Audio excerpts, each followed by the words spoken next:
Hello, my name is Emma. Welcome to Mr. Perfect English. Podcasts. Hello, my name is David. Like, subscribe, and share with your family and friends. Hey there, and welcome back to Mr. Perfect English. You sound extra cheerful today. What's up? Honestly, it's the sunshine. A bright day always puts me in a good mood. Plus, I'm really looking forward to our topic that always gets me a little hyped. You read my mind. I've been excited too. Today's episode is all about how to train your brain to speak English. Big topic, but I promise it's not as scary as it sounds. Train my brain, huh? Like, give it a workout? I know that sounds intense, but you always say it's easy and fun, so I'm ready for whatever you've got. That's the spirit. And before we jump in, little reminder for everyone. Hit that like button, subscribe, and share with your friends if you enjoy what you're hearing. Every bit helps us make more episodes for you. Yep, that thumbs up is tiny but mighty, and subscribing is what keeps us growing. All right, let's dig into this brain training adventure. Let's start with a big question. When you speak English, what's actually happening in your head? Honestly, I usually think of the word or idea in my own language first, then try to translate it to English. It can feel like my brain's running a marathon. Exactly. Most learners do that at first, but it does make everything slow and a bit exhausting. Our goal is to help you skip the translation step to think directly in English, so it feels faster and smoother. That sounds like some kind of magic, but I get the appeal. No more heavy lifting in my brain, just English flowing naturally. And it's totally doable with small steps. Actually, let's talk about the first step you can try right away. You don't need to start with big, complicated sentences. Even tiny thoughts, like "this is my pen" or "my pen is blue," are enough to begin with. I love how simple that sounds. So instead of just thinking pen, I can think "this is my pen" or "I want a coffee." Feels almost like narrating my life in English. Exactly, think of it as being your own English voiceover. While you get ready in the morning or sit on the bus, just describe what you see and do.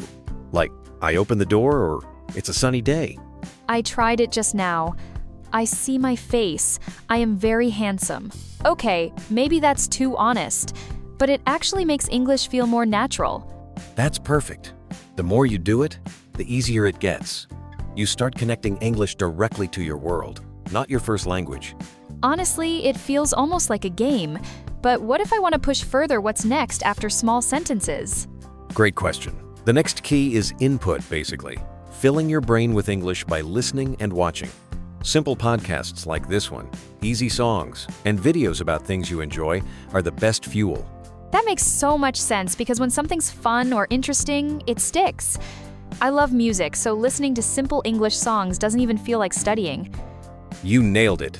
Songs are great because they're repetitive. Think of all those love songs repeating "I love you," and that repetition actually helps your brain remember patterns. And watching works the same way, right? Like, if I find easy cooking videos or football highlights, I'm learning without even realizing it. Exactly. It's all about connecting the language to things you already love. Your brain is much happier learning that way. My brain is definitely on board with more cooking videos. So, after input, I guess it's time to start using the English myself? You read my mind. Output is all about letting English out speaking. And the cool thing is, you don't need a partner at first. You can just talk to yourself. I have to admit, I always felt a bit silly talking to myself, but if it helps, I'm willing to give it a shot, maybe while I'm alone in my room or during my commute. Exactly, no audience needed. Just describe what you see. "This is my room. The lamp is on. I have 2 chairs." Hearing your own voice in English helps your brain find words faster next time. It does feel weird at first, but my brain actually feels like it's working hard in a good way.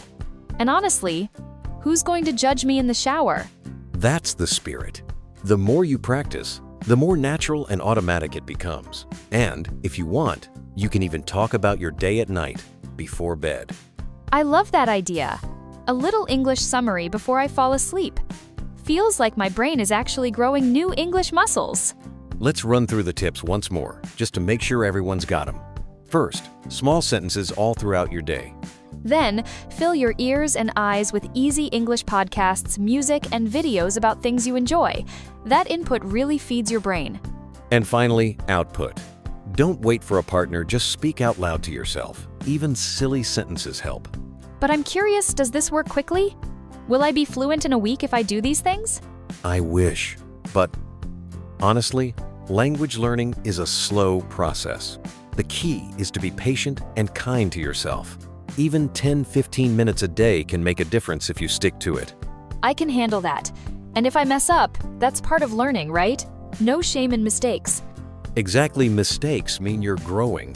Just laugh, try again, and have fun with the process. So, before we wrap up, we'd love to hear from everyone listening. What do you do to train your brain in English?